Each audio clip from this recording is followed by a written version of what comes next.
जयपुर के सीतापुरा में होटल राणा विलास पैलेस में सुभाषा स्पेक्ट्रम फाउंडेशन की महिला सदस्यों ने मीटिंग का आयोजन किया। इस मीटिंग का मुख्य उद्देश्य फाउंडेशन द्वारा किए गए कामों की विवेचना करना, आगामी योजनाओं पर विचार विमर्श करना और महिलाओं और बच्चों के उत्थान के लिए नई योजनाओं पर चर्चा करना था। फाउंडेशन की सदस्य सरला सुराणा, नीरजा मित्तल और अन्य सदस्यों ने फाउंडेशन की अब तक की गतिविधियों, सामाजिक सरोकारों और विभिन्न सेवा परियोजनाओं की विस्तृत जानकारी साझा की। उन्होंने बताया कि संस्था शिक्षा, स्वास्थ्य, महिला सशक्तिकरण, बाल कल्याण और जरूरतमंद परिवारों की सहायता जैसे क्षेत्रों में निरंतर काम कर रही है। साथ ही भविष्य में ज्यादा से ज्यादा गरीब और असहाय महिलाओं को मदद करना, बच्चों की शिक्षा और स्वास्थ्य संबंधी जागरूकता बढ़ाने और समाज के वंचित वर्गों तक सहायता पहुंचाने के लिए प्रतिबद्ध है।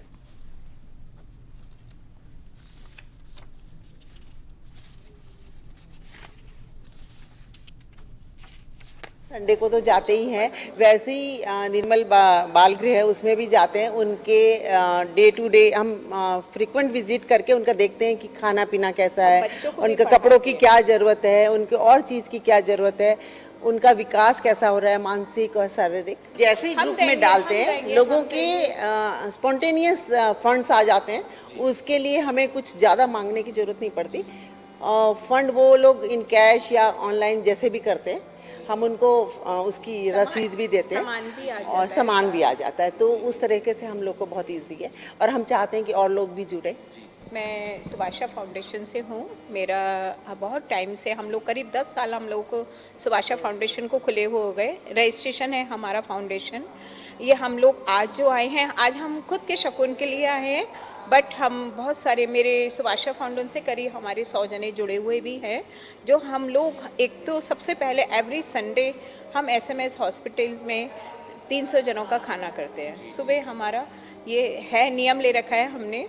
और एक यहाँ पर स्पेशल चाइल्ड बच्चों के लिए जो निर्मल स्कूल को हमने गोद ले रखा है, उसके लिए हम सारा बच्चों के लिए हम ही लोग करते हैं जो भी है। और हम ऐसा कुछ नहीं, सब ब्रांडेड बच्चों को ये सिखाना चाहते हैं कि हम उन बच्चों को भी अपने बराबर समझते हैं कि हम उन्हें कोई लेकर आए, कमी ना लगे। जब हम वहाँ एसएमएस में जाते हैं, इतने पेशेंट के जो अटेंडेंट लोग होते हैं, उन लोगों की जो फूड की स्थिति देख के ऐसे लगता है जो लोग बाहर से, गांव से आके और इलाज करवा रहे हैं, उन लोगों को प्रॉपर फूड नहीं मिलता। और हम लोग जब फूड डिस्ट्रीब्यूट करते हैं तो इतना सुकून मिलता है कि उन लोगों को इस तरीके से डिस्ट्रीब्यूट करके कि हाँ, वो लोग कम से कम अटेंडेंट अपना खाना खा के खुश रहते हैं और काम कर पाते हैं।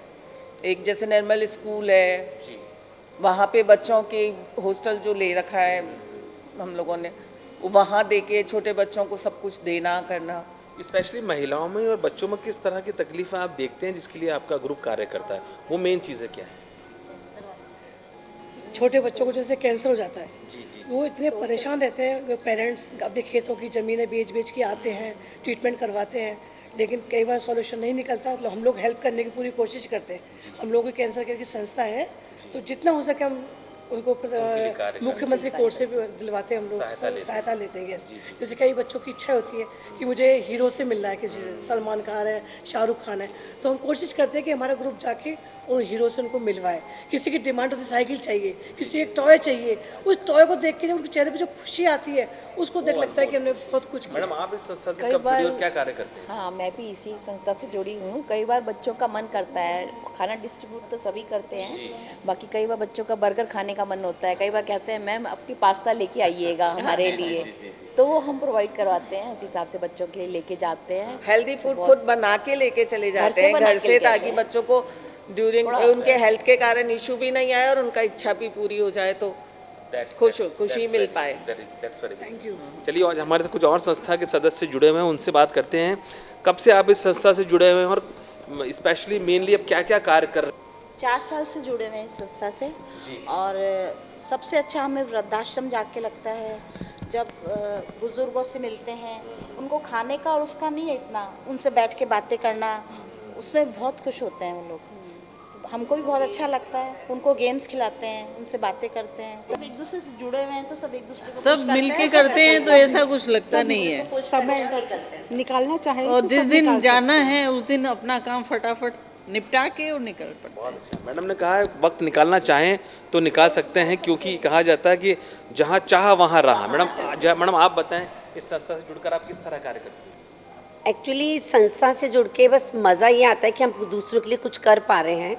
और मेन क्या लगता है कि आजकल जो बच्चे हैं वो बड़े होके माँ बाप को जो नहीं पूछते हैं, वो माँ बाप अपने बच्चों के लिए सब कुछ बेच बाच के अपने बच्चों को पढ़ा लिखा के और लेकर आते हैं, और वो बच्चे आज बच्चों माँ बाप की नहीं सेवा करते हैं, तो वो चीज़ से बहुत ज़्यादा बूढ़े लोग परेशान होते हैं। तो उनसे मिलते हैं, हम उनसे बातें करते हैं और कोशिश करते हैं उनसे हम कुछ हेल्प कर सकें, उनके लिए कुछ कर सकें।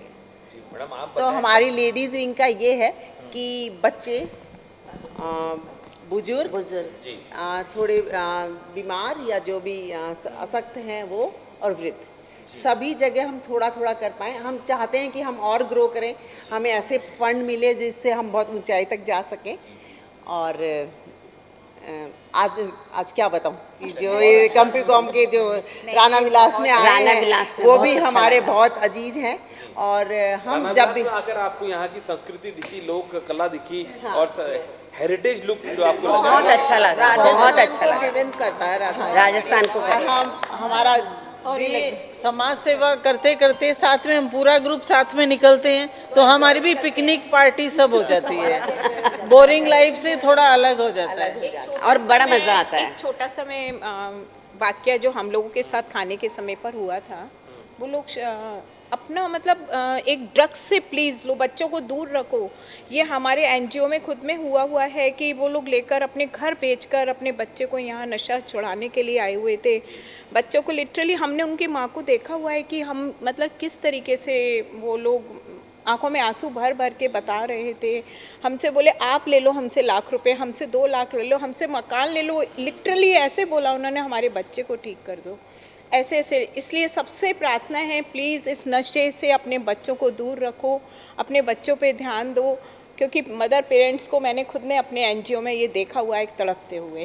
प्लीज़ सबसे रिक्वेस्ट है।